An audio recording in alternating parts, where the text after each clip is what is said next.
Innovation is a topic that I can tell you is very much on top of the minds of our CEOs. As Gary mentioned, I have the privilege of working with 150 or so of Canada's leading chief executives, and it is an area of tremendous interest to them, and often one of the questions as to what not necessarily keeps them up at night, but where they see certainly a lot of the opportunities, and I think we'll learn today why that's the case. We've put together quite the panel, and we want to make sure that you have ample time to hear from them. We have lost one, unfortunately. Raj from Lyft had a family issue arise and is unable to join us, so we will share his time wisely, I suspect, here. We're going to be jumping into a lot of different issues. We want to talk not only about how innovation is occurring in these various organizations, mostly companies, but not all, and also want to talk about the role of business as it relates to public policy and the role of business as it relates to helping small and medium enterprises, which is, again, in the case of Canada, over 95, 96% of our economy, if not larger. So that's another theme that I think we'll touch on. And then last but not least, perhaps more importantly, is the importance of the role of the public when it comes to innovation in terms of change that we've talked about earlier and change management and so forth. So I'm going to spare you all the long introductions so we have more time to hear from our panelists. I'll just simply give you their titles, and we're going to be diving into some of these issues. And we'll kick it off with Denise Johnson, who is the Group President for Resource Industries at Caterpillar. And Denise, full disclosure, I'm an Albertan, so this is very, very important to me, what you're about to say, in terms of how innovation is being used, can be used, to speak to some of the concerns that people have raised about the energy sector and the extraction of resources. So talk to us about that, if you will. Well, sure. So I lead Resource Industries, which is largely the arm of Caterpillar that produces mining equipment and also technology. I have responsibility for the enterprise as far as technology development. And certainly, one of the questions we get often asked is, is Caterpillar continuing to support the use of renewable energy? As you start to look at extraction technologies and what is leveraged, clearly there's a need. And I think the last presentation that was just shown shows you the fact that renewables are not going to be the solution for much of the world for a long period of time, and that the need of mining, extractive, and those and like oil and gas, coal, will be sustained for quite some time.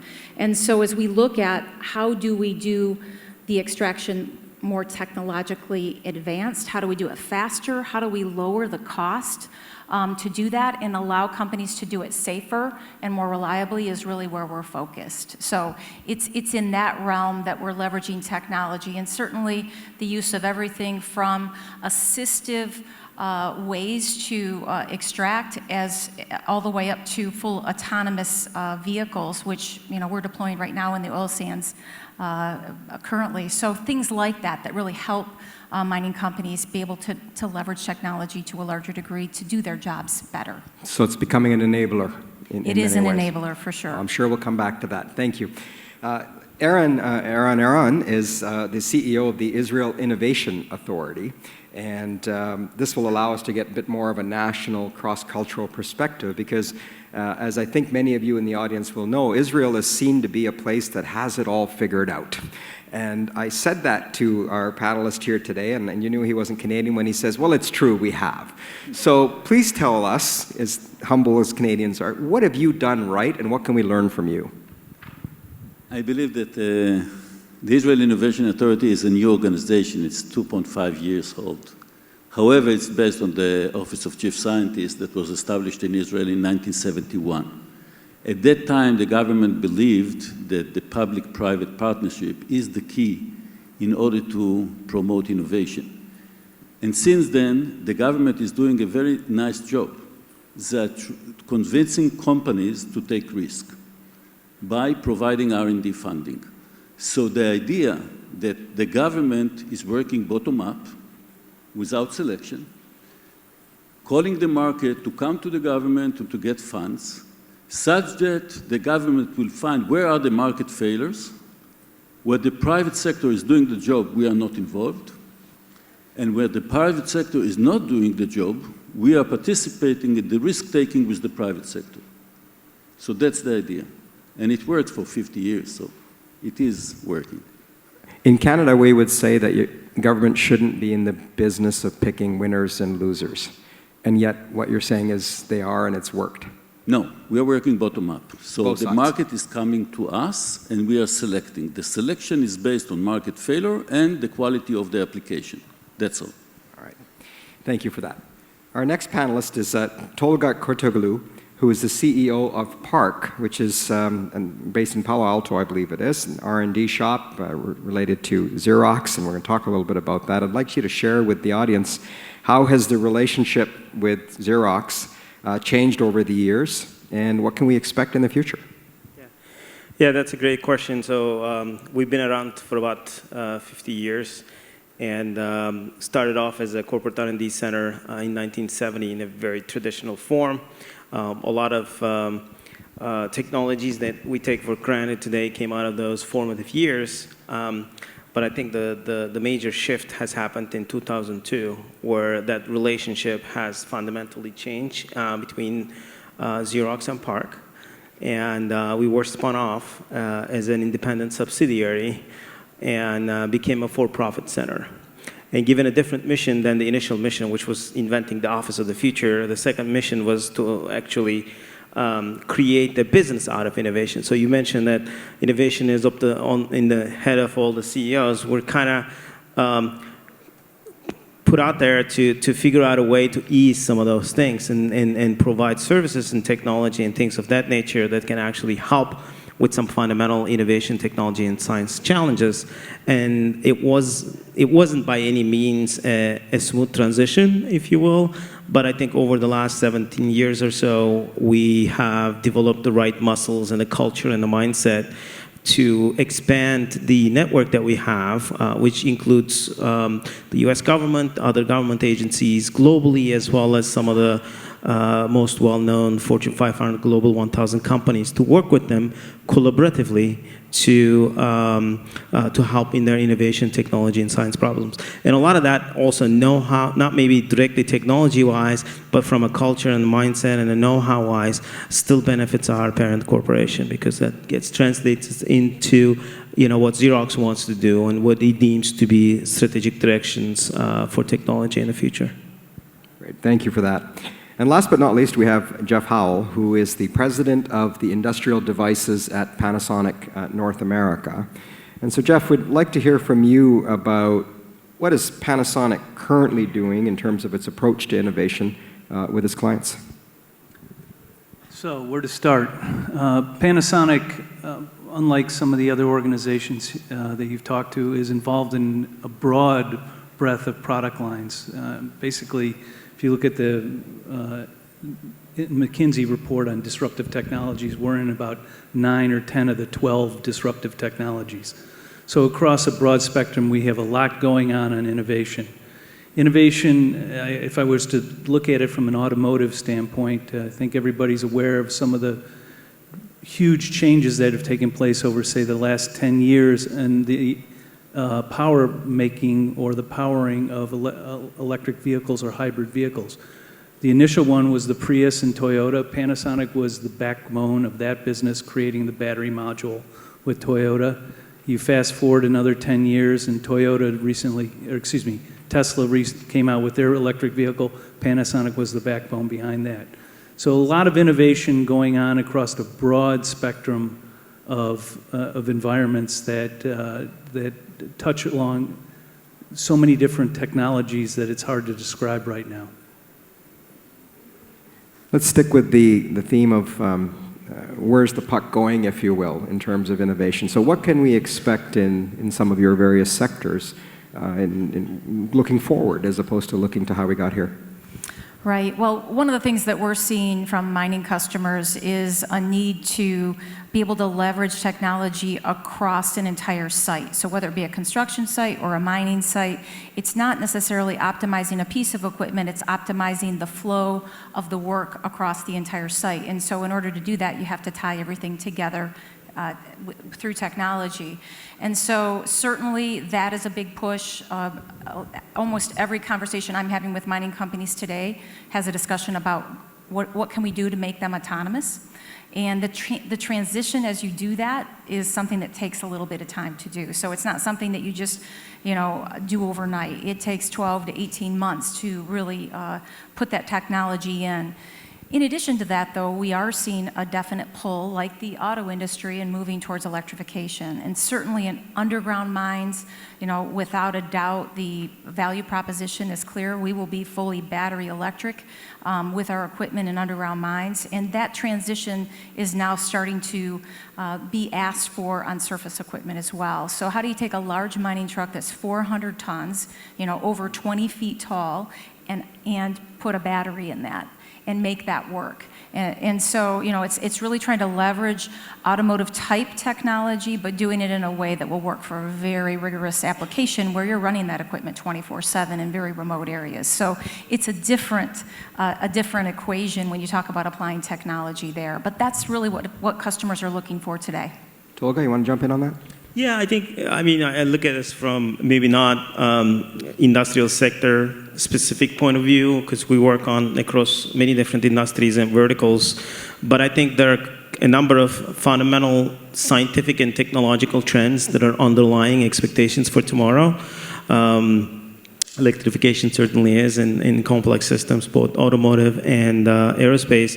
But I think when I look at it, I see two pieces to it. One is pervasiveness of sensing and control, coupled with connectivity. As we heard over lunch, there is more data that we could have ever imagined that we would get, whether that's through our smartphones, GoPro camera, Amazon Alexa device. There's all different modalities of data that is being generated. And then a set of technologies that are also driving what I call machine intelligence. We have that's computer vision, deep learning, machine learning, AI, and things of that nature, really enabling machines and computers to listen, to see, to even talk these days. And that changes the dynamics. What that does is it really brings the physical and the cyber world together with much more and more blurry boundaries between the two. And more importantly, I think it really accelerates digitalization.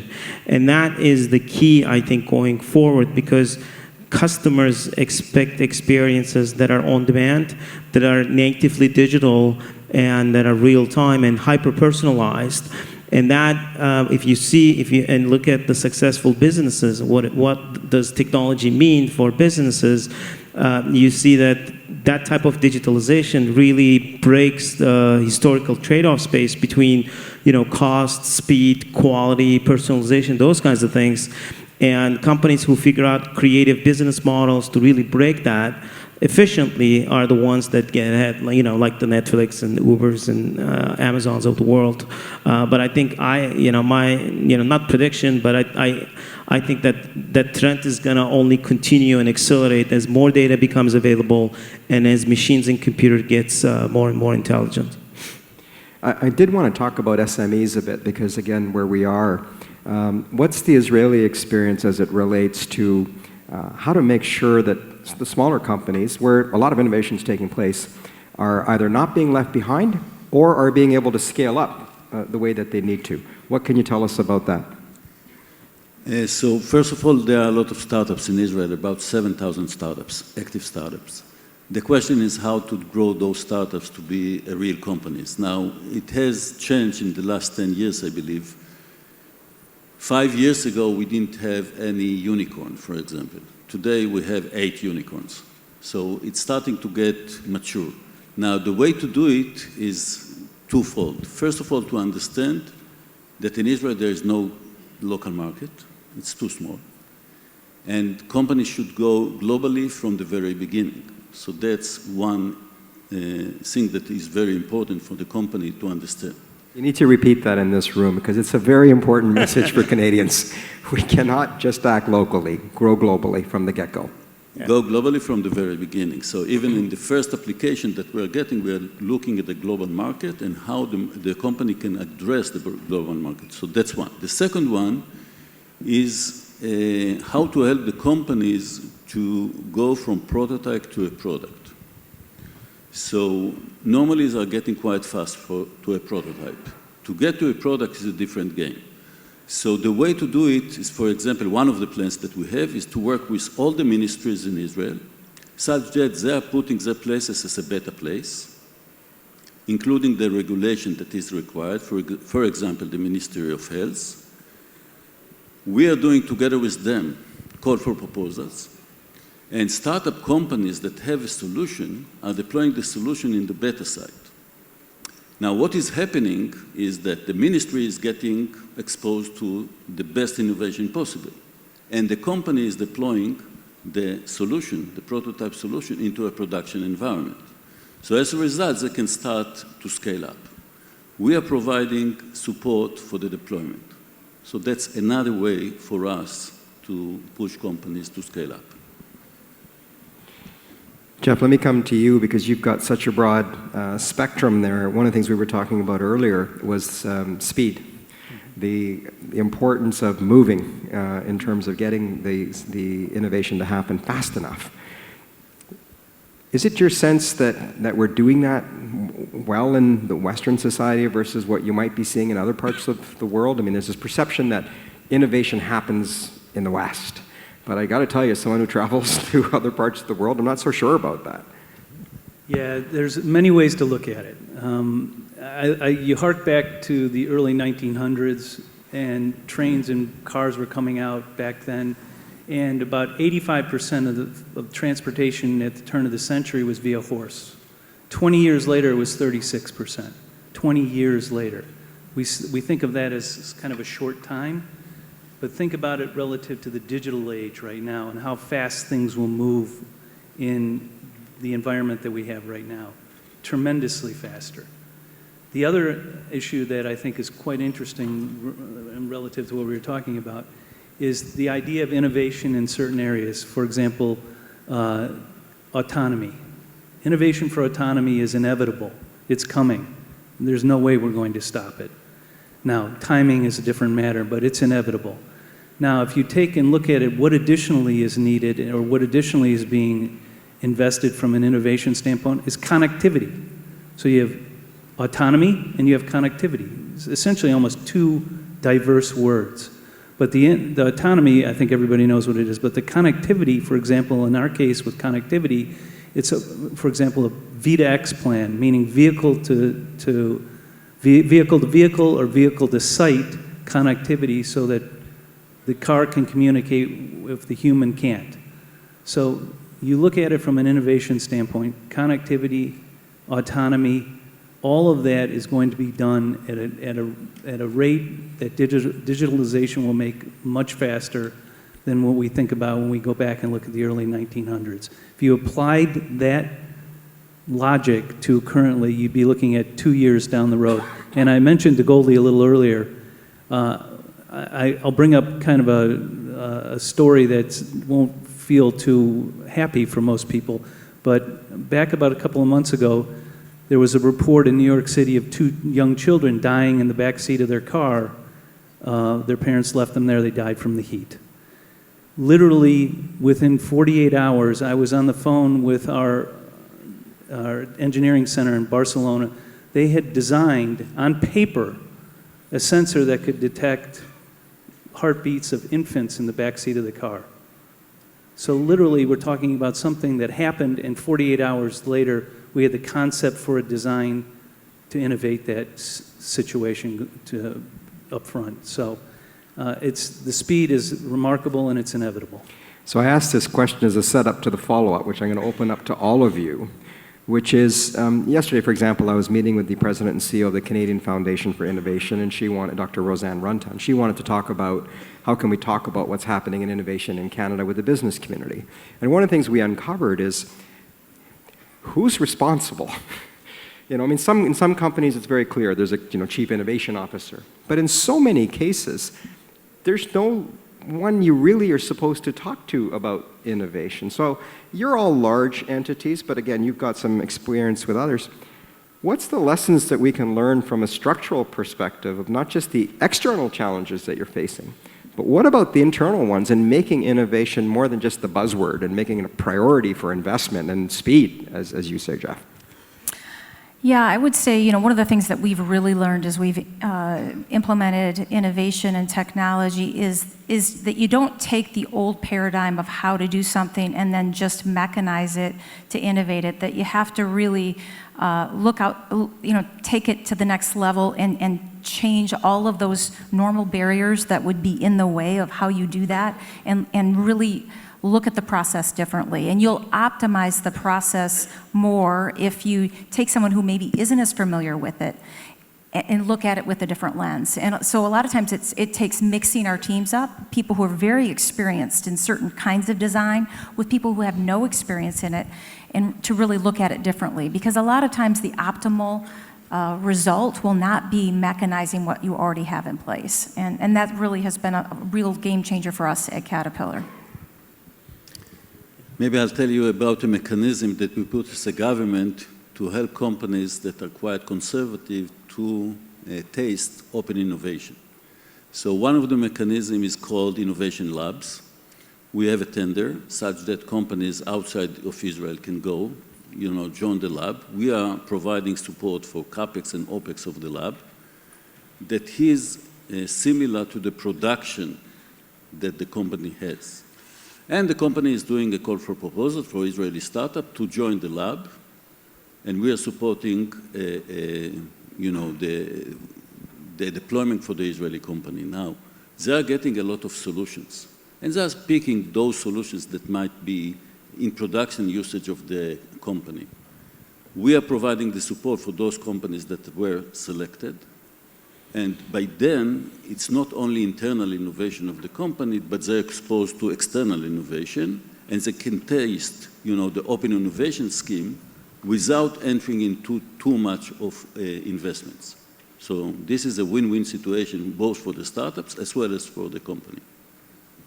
So I think I actually have a pretty strong position on a Chief Innovation Officer title. I think if it's set up as a kind of an innovation evangelist and the person, he or she talks about all our cool ideas and represents us as a spokesperson, I think it's doomed to fail because it creates this perception that innovation belongs to that one person or small group of individuals in a corporate culture, and I don't need to worry about it. So somebody will take care of it on my behalf, which is absolutely the opposite of what should happen. I think innovation is a culture. I think it is a mindset.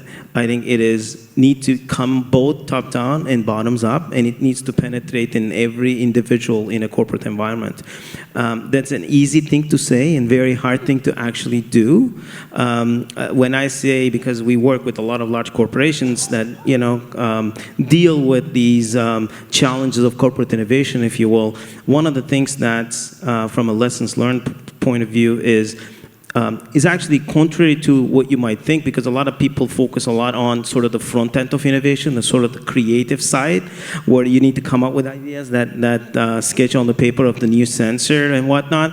But it's actually it requires a lot of discipline that follows that creativity. And in my mind, it's very different than how you manage your operating core business. It's a different set of KPIs, different set of priorities. And what you manage is, in my mind, sort of an uncertainty and risk. You're managing uncertainty in the market, you're managing uncertainty in the technical dimension, and you're managing uncertainty in customer experience. You have to do all those three things simultaneously.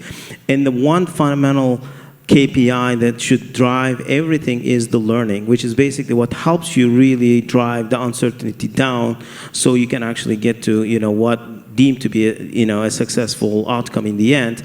And that takes a lot of discipline and a lot of inspection into the right set of things to understand whether you're reducing the uncertainty, managing, and moving forward. So I'm going to take it a little bit of a curveball. Raise hands for everybody in your corporation that has a chief data officer. Should we do the same thing? Just kidding. I imagine you do. That was nobody for those of you paying attention. So I didn't see anybody, but the fact of the matter is there one? Maybe one or two. Data is really going to be driving what happens over the next 10 to 20 years. It's the backbone of what change will come. It's the backbone of innovation. If you were to go out and look at the data, I don't know if McKinsey or one of the consultants has indicated that by 2030, data will have added 16 trillion to the GDP globally. 16 trillion is essentially the size of India and China today. So data is going to contribute through efficiencies, through new ideas, through usages. Data is going to be one of the things that is critical to how we move forward. Now, to answer my own question, I don't have a CDO. I have a person that is acting in that role. I imagine each one of you all look at your data, all have data coming and you're looking at it, but you're not looking at it comprehensively. And if you looked at it comprehensively, I think it would be eye-opening. So just pivoting to the area of businesses historically tend to be very competitive. I'm not sure this is breaking news, but you're proprietary about your information, you're proprietary about your data, you're proprietary about your strategy and so forth. And yet, so much of the innovation that seems to be taking place, especially in the incubators and other areas, is really about co-creation. It's really about open innovation. How do you reconcile that as large businesses with quarterly reports and stocks and so forth, stock markets and others, with the importance of meeting your customers' desire to get the best of whoever helped you create it? So at Caterpillar, we really have divided data into two areas, one being operational data, which is data that comes off from our machines. We have over 200 channels of data that come off our machines that is owned by the customer. But we have system data, which we would consider to be our intellectual property, which we do keep behind encryption, that we feel is, certainly something that we have invested a lot in over a number of years and seek to protect. And so it's really making sure that you're separating really what you believe are going to be those things that are intellectual property that need to be protected, but then you still have to allow data to be shared in a way that's allows the customer to use it for their benefit. And so, leveraging it for the health of machines so that they know when something's going to fail before it fails. And there's a lot of analytics that can be applied to data. But it is definitely separating the two and recognizing that there is a discrete difference. And while we want to be able to connect our machines to our competitors' machines, we want to do it in a way that doesn't violate that intellectual property. And so we're pretty rigid on that as we move forward and thinking that really is the secret sauce of what makes us unique as a company.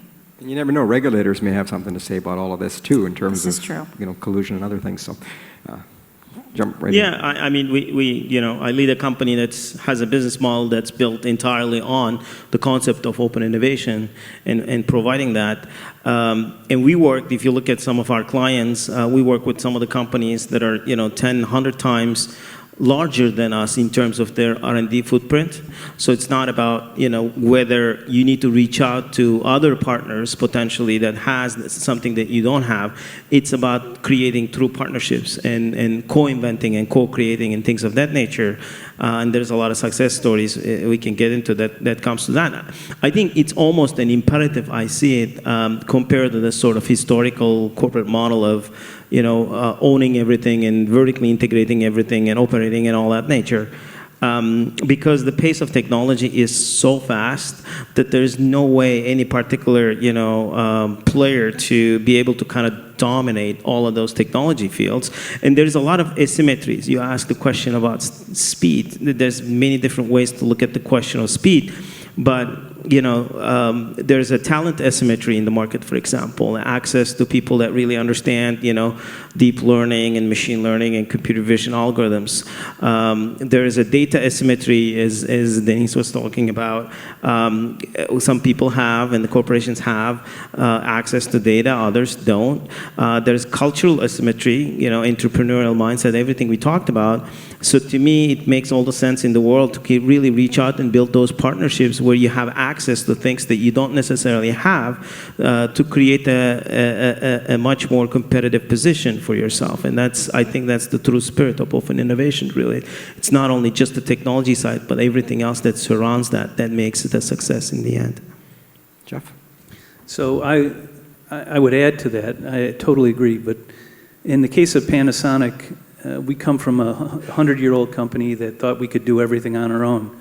The fact of the matter is we can't, and we learned it the hard way.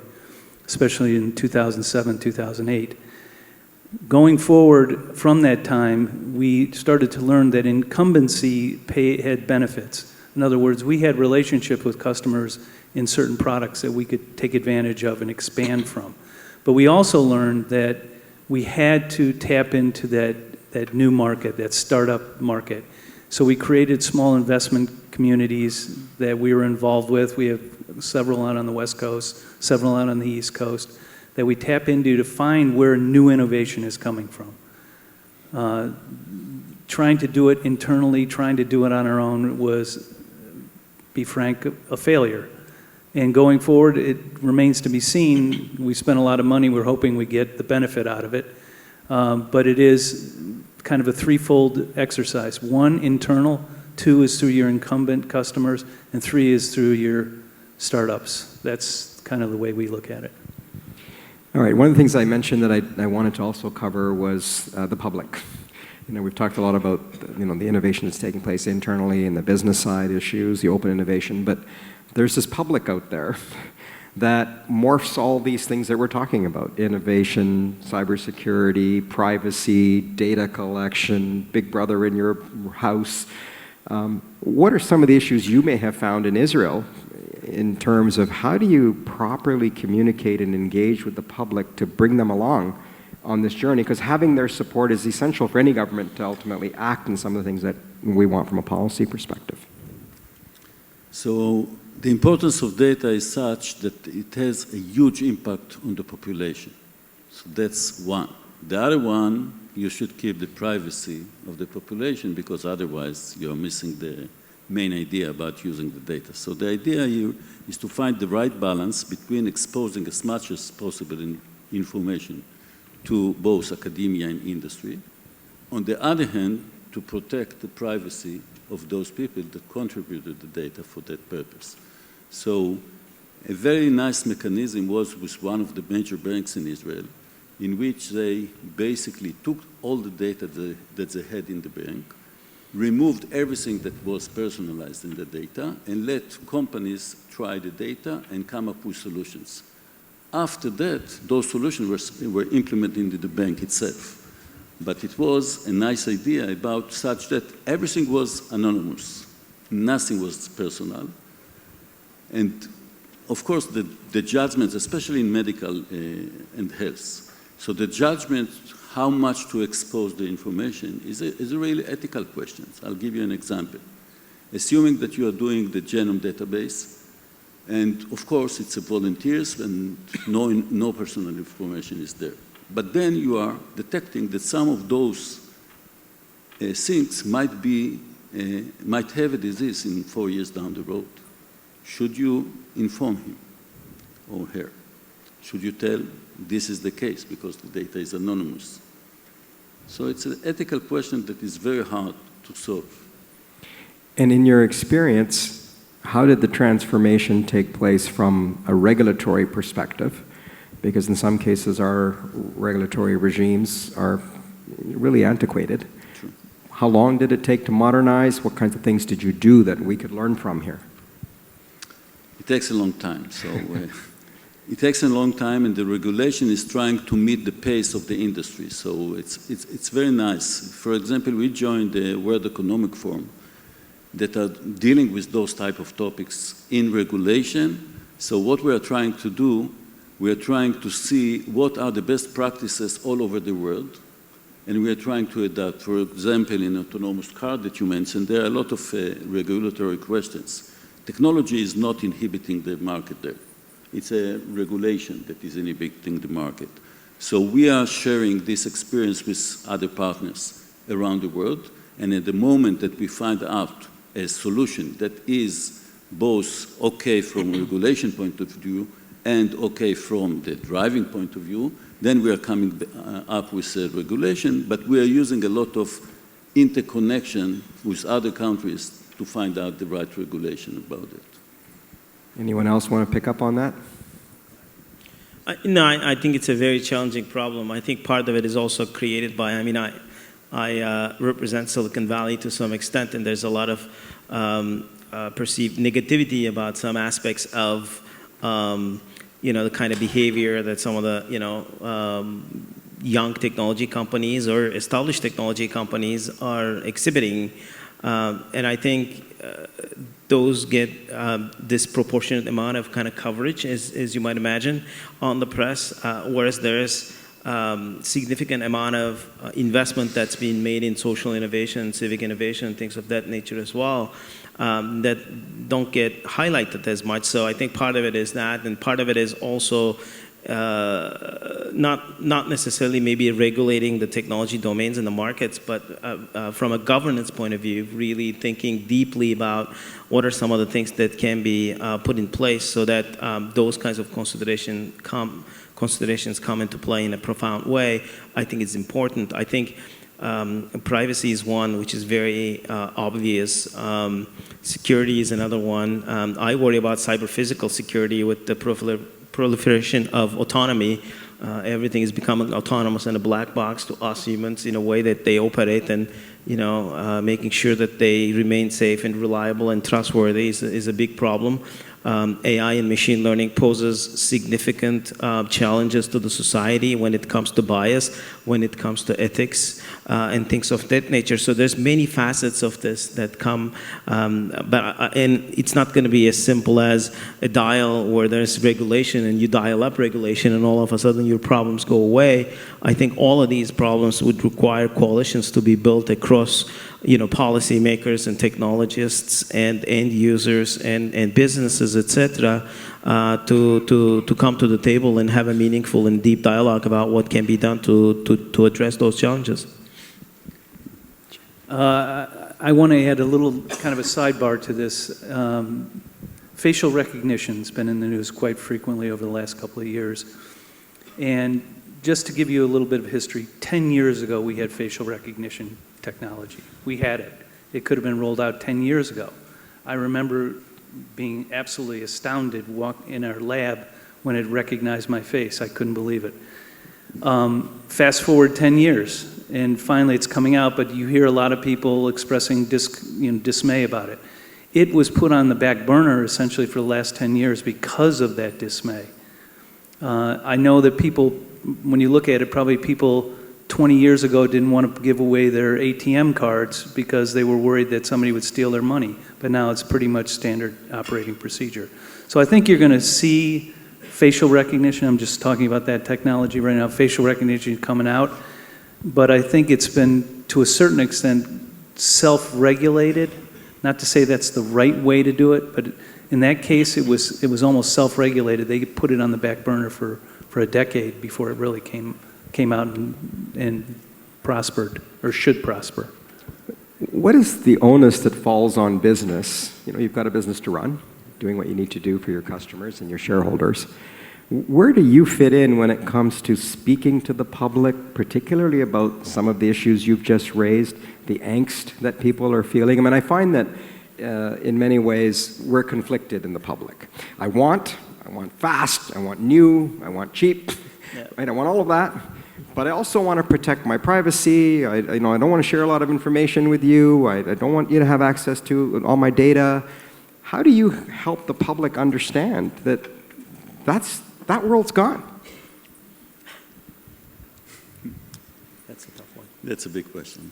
Yeah. We've got time. We've got lots of time. 15 minutes, unless somebody starts jumping up and down there. It's a really big question because, from one point of view, I'll give you an example because it's very easy to take an example. So the number of accidents that are going to be by autonomous cars, even today, is about 1 to 10% of the human cars, the human-driven cars. So the question is, it's perfect, Now the question goes whether there is a perception at the public to be killed by a bug in the algorithm, and who is liable. So the big question is not if the use of technology is saving lives. It saves lives. The big question is whether the public is accepting the notion that either it's a bug in the algorithm or selection of the algorithm. And this ethic question has a lot of impact. And I don't believe that we have a silver bullet that says, yes, this is the solution that we should move. So despite of the fact that, having autonomous cars saves lives, still it's not going to happen shortly because of regulation. And I don't have a silver bullet to answer that. I also think it just takes time. I mean, certainly as a new technology comes out, people don't believe or they don't understand it. So a lot of it is, I think, on the onus of many companies to communicate and communicate with data. So leveraging that data to a large degree, getting more experience with it. And then as soon as you have an event that occurs, obviously everyone starts to question that technology again. And so it's leveraging, though, the data, the facts, to educate and continue to show with facts that the technology really does provide an improvement over what the status quo was, which clearly with autonomy is the case.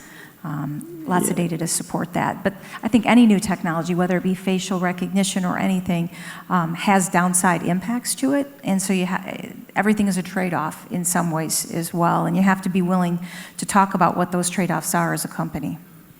Yeah, I just want to add, it doesn't address the whole question, but I think part of it is also educational. There's a trust element in this between humans and technology, or humans and the machines.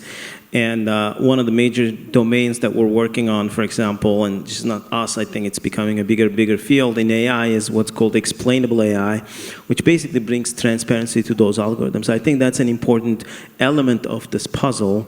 It won't solve the puzzle by itself. Like I said, I believe in a dialogue, multifaceted dialogue to start, coming up with some ideas. But I think it's important because part of the problem is created from, people besides a very small group of creators of these algorithms and technologies doesn't really understand how the algorithms work and, how they think, if you will, and how they come up with the kinds of decisions that they come up with. I think bringing transparency into that would actually increase trust between humans and machines, and I think that's an important part of this puzzle. Anything to add, Jeff? I also agree with that, and I think there's additional elements that come into play here. For example, when we talk about 5G.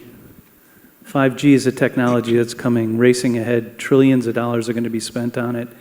What it's essentially going to do is open up the highways for data to transfer very quickly. And that means facial recognition, any type of data under the sun will transfer much more quickly. But yet 5G is rolling along, nobody's even questioning it right now. Whereas AI and IoT and some machine learning, so on, and deep learning, so on and so forth, is going through the rigors, as it should. But 5G, if you look at it, I just bring it up, it's the biggest investment right now in technologies in 5G right now. And it's moving right along. Subject of much discussion here in Canada, as I'm sure you're aware, given some of the politics around that issue. Look, it's one of these rare moments in this panel where we've really exhausted the things that we wanted to speak about. We've got about 9 minutes left. I don't want to just keep you here for no particular reason, but I thought I would ask the panelists as a final question. Is there anything else that you want to say that we may not have covered off, especially if you're looking forward? Let's leave them with something positive about the pace of change, how the world's going to change, because I think a lot of what we've talked about is how we got here and how we're managing that. But I suspect there's a lot of optimism as well in terms of how our lives are going to get better as we go forward. Let me start at the end and come back this way, Jeff. People ask me, I've been with Panasonic 29 years, so people ask me, oh my God, you've been there 29 years, why? Very simple. I wake up every morning and something new and cool is on my desk to look at. I do business with almost every major manufacturer in the world. I know through NDAs of what technology is coming out long before people come. Why wouldn't I want to work for a company that does that? So I look at, maybe I sounded a little dour in some of the things I said up here, but frankly, I'm extremely positive about new technology that's coming out and things that we have coming down the road. I think it's going to be an eye-opening experience for all of us, and digitalization is going to make it happen a lot faster. So buckle up, put your seatbelt on, it's coming. Yeah, I think I just want to build on that, right? I talked about sort of some of the fundamental trends, and I talked about digitalization and the customer experience that drives. I think we all want that customer experience, and it's a really interesting and exciting world to think about, you know, hyper-personalized, on-demand, natively digital. Imagine all the things that we can do that we weren't able to do 5 years ago and 10 years ago and so on. I think we will have to embrace that and accept that pace is only going to accelerate with, you know, more data and more algorithms and whatnot, and bring the right set of stakeholders where technology creates unintended consequences. We're going to find out about those as we go along and engage in the productive dialogue to be able to mitigate some of those potentially negative impact. In my case, it's, you know, I thought about the question, and I was born in the periphery of Israel. And I was lucky enough to work in the heart of the high-tech. My last position before joining the public sector was Vice President for Hardware Technology for Apple. So I thought about what will be, you know, the charter that I will have when joining the public sector. So we decided, and it was a common decision with the government, that in 10 years down the road, from 2018 to 2028, we will double the number of people that are working in the high-tech sector. So at the beginning of 2018, we had a little bit less than 270,000 people. Today, we have 307,000 people, and we are going to reach the 500,000 people that are working in extremely high productivity towards 2028. So this will be the message to this audience. It can be done. Final words, Denise? Final words.